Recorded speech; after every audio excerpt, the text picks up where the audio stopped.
What's up, geeks? It's that guy Tommy here with the one and only Mr. Matt Frank. And sir, how you doing today? I'm doing all right. Doing good. How about yourself? Doing all right. Thanks very much for asking. How you enjoying the King of the Monsters Fest so far? It's great. You know, it started very.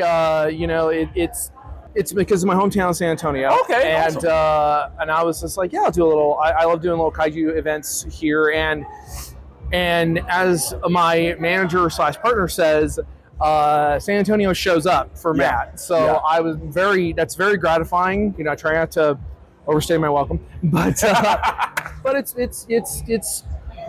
lovely. It's lovely, especially because I get to see people that, you know, some of them are folks that I've grown up with. You know, awesome. I get all high school friends will sometimes show up. That's and so cool. Yeah, so it's great.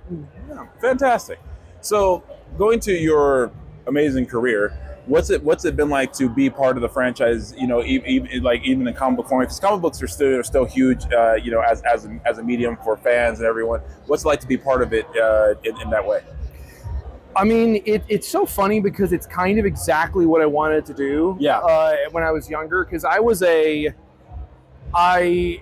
went to Reagan in high school. Wow. So with and so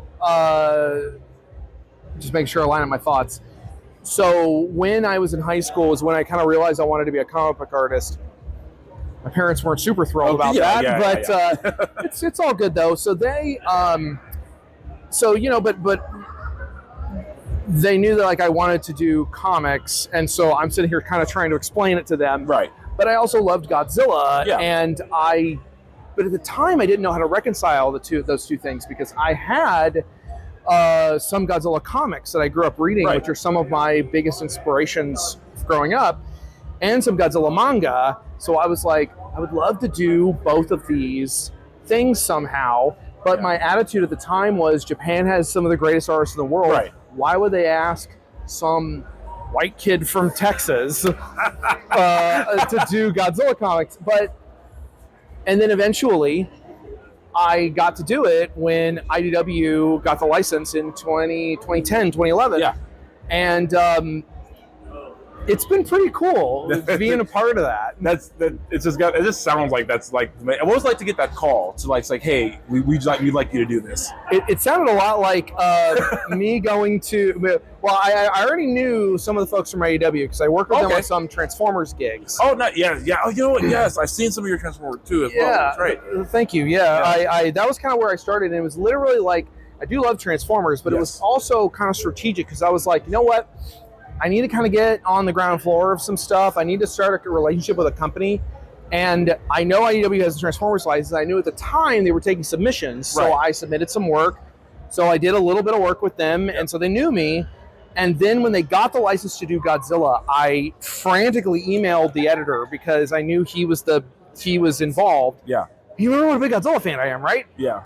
And he was basically like, Matt, I'm at New York Comic Con. We literally just made the announcement. I'll call you when I get home. And and then like he's like, dude, I was going to call you. Let me.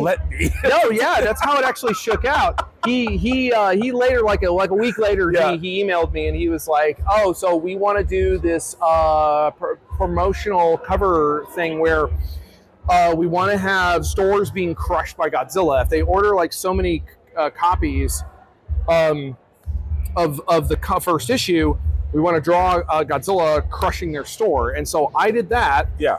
But the number of stores doing it was so many that it overtook. Wow.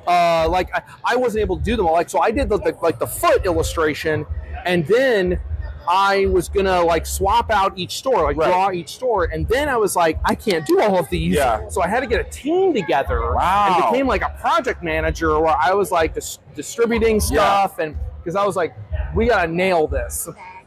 Okay. We're also doing business at the same time. Guys, you've seen my interviews. This is nothing new. Come on. Thank you so much. Yeah. So and so I wound up having to like do all this team management and stuff, and so IDW was really impressed by that. So that's when they asked me to do some more stuff. So, you know, and I fell out of it for a little bit, Yeah. and then now I'm back doing stuff, and we've got Mothra coming out. Yeah. But yeah. So I didn't say this when I first met you, but honestly, I have seen a ton of your work online, and I have been a huge fan for a while. So I was trying to be like, okay, let me be cool about this. But since you brought it up, yeah, I've seen your work for a while. Your work has always been some of my favorites. Whenever I see you put something up online or I see it in the store, it's always been awesome. So, I really appreciate that. Thank you for all your work. So. I don't know if you can answer this. Is it possible to narrow down the most gratifying part of this, or is it just like all of it just sticks with you? Hey, how's it going, man? So to answer your question,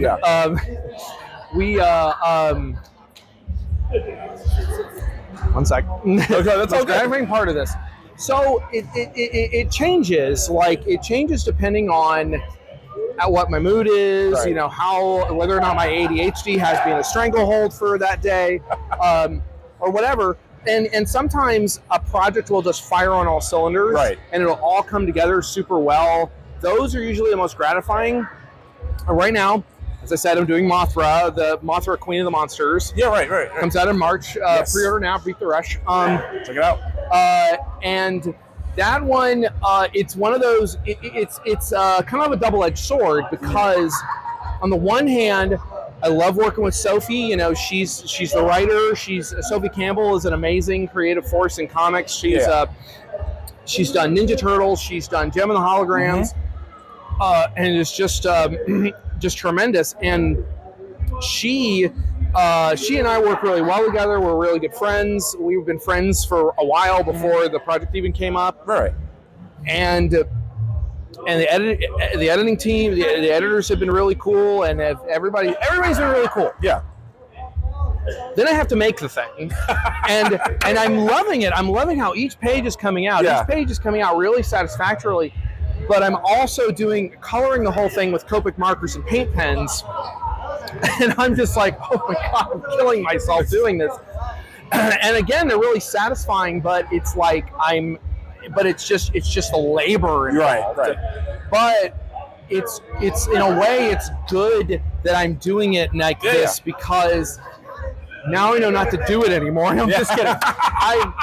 I would love to do it like this again in the future, maybe for one-shots or something, but this is probably going to be the only 5-issue series, multi-issue series I ever do in this style. Gotcha. So, I mean, to each their own. To me, your art always stands out, so however you do it, I know it's going to be awesome when it comes out. I appreciate that. Thank you. I really do want to thank you for your time. Thank you for all the hard work you've done for not just Godzilla, but for all, like I said, Transformers, other franchises you do, because your work is always top-notch. So thank you. So no matter what your methods are, the work always shines through. So thank you so much for that. Thank you so much. I much. appreciate your time. Thanks for talking to me. Thank you. And Geeks, we'll see you guys soon. Peace.